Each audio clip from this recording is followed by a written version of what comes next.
దీపాలు నీళ్ళతో వెలుగుతాయి అన్నాడు. ఇప్పుడు నీళ్ళతోనే వెలుగుతాయి. తెలుసా నీకు చెప్పిన మాట?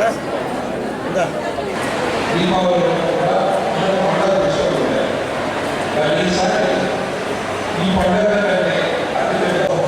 చంద్రబాబు నాయుడు గారు ఆకాంక్షగా పేద కూర్చుని 2 స్నానాలు మార్చేశారు.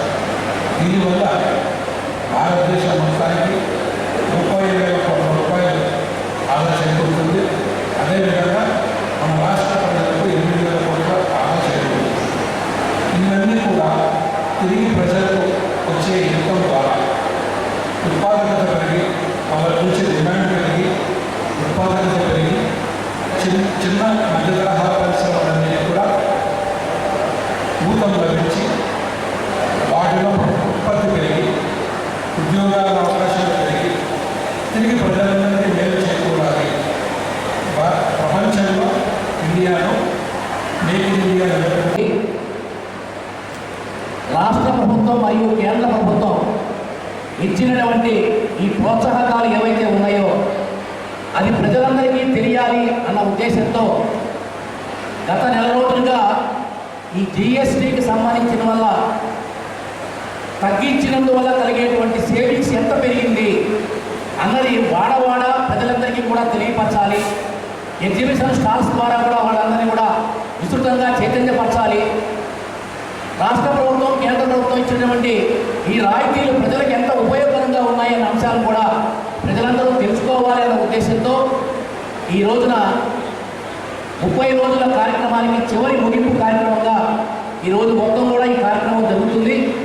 సో ఈ కార్యక్రమంలో ప్రధానంగా వేదిక మీదకి ఇచ్చేసిన అతిథులు అందరూ ఉన్నారు. వారందరూ కూడా వారి యొక్క ప్రభుత్వం ఇచ్చిన సందేశాన్ని ప్రజలకి చేరవేసే విషయంలో క్విక్గా వాళ్ళు తెలియపరుస్తారు. మనం వారి యొక్క గౌరవ సందేశాన్ని తీసుకోవాల్సిందిగా అందరినీ కోరుతున్నాము. మనం ఎంత ఆనందంగా జరుగుతున్నాము. అదేవిధంగా మన కూటమి ప్రభుత్వంలో మోడీ గారు అలాగే ముఖ్యమంత్రి చంద్రబాబు నాయుడు గారి యొక్క ఆధ్వర్యంలో మనందరికీ కూడా సంతోషకరంగా GST 2.0లో ప్రతి ఒక్కరికి కూడా పేద మధ్య తరగతి అనే కాకుండా ప్రతి ఒక్కరికి కూడా ఎంతగానో సేవ్ అయ్యే ఈ సూపర్ GST సూపర్ సేవింగ్స్ అనే కార్యక్రమం ద్వారా ప్రతి ఒక్కరికి కూడా ఎంతగానో ఉపయోగపడుతుంది.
జిఎస్టీ తగ్గిన క్రమంలో మన ఆంధ్ర రాష్ట్రానికి 8,000 కోట్ల నష్టం కూడా జరిగింది.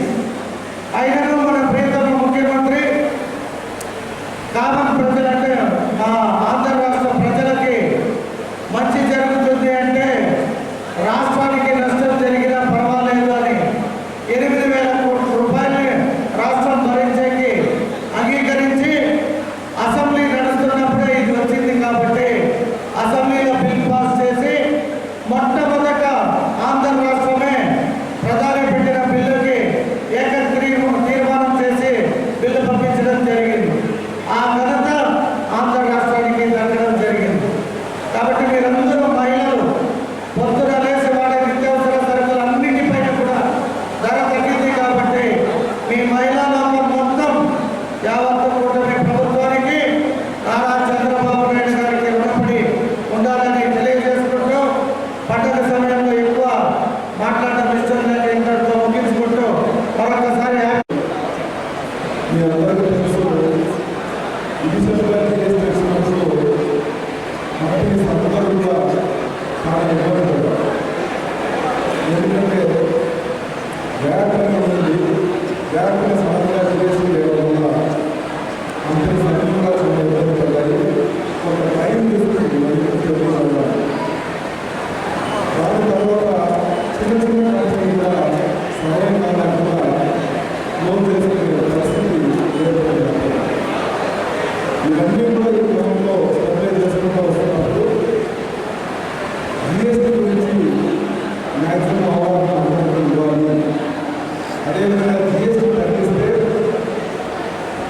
ఎంఎస్ఎంఈ కానీ అంటే స్మాల్ స్కేల్ ఇండస్ట్రీ కానీ మీడియం స్కేల్ ఇండస్ట్రీ కానీ లార్జ్ స్కేల్ ఇండస్ట్రీ కానీ మంచిగా బిజినెస్ చేస్తారు. అంటే 10% చేసే బిజినెస్ చేసేవాళ్ళు 100% బిజినెస్ చేయాలంటే మనం ఇలా జిఎస్టీ రాయితీ ఇస్తేనే మంచిగా అవుతుందని చెప్పేసి ఇది చాలా రోజులుగా డిస్కషన్ జరుగుతుంది. దాని తర్వాత మన ముఖ్యమంత్రి గారు నారా చంద్రబాబు నాయుడు గారు, అదేవిధంగా డిప్యూటీ సీఎం పవన్ కళ్యాణ్ గారు, అదేవిధంగా మన ప్రధానమంత్రి